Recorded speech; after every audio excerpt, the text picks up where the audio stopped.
আজকের বেগুন পাতুরি করছি। এই বেগুনের সাথে সর্ষে আর বাদাম পেস্ট করে নিয়েছি, একটু লঙ্কা গুঁড়ো, একটু হলুদ গুঁড়ো দিয়ে সর্ষে বেটে এই বেগুনটা আমি পাতুরি করবো বলে, তা কলা পাতায় দিইনি, লাউ পাতা দিয়ে করছি, পাতাটা পুরোটা খেতে পারবে বলে। আমি মশলাটাকে বেগুনের গায়ে ভালো করে লাগিয়ে দিয়ে এটাকে একটু এই কাঁচা তেল, যেরকম মাছের এতে পাতুরি করে সেইভাবে আমি পাতুরিটা করছি।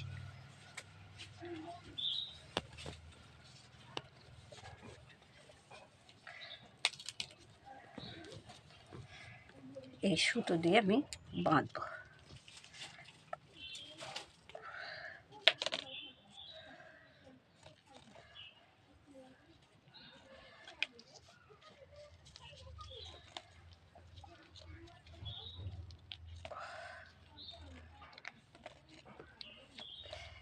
জাস্ট আমি শুধু এই জড়িয়ে প্যাক করে নিলাম, দেখছো ঠিক হয়ে গেছে।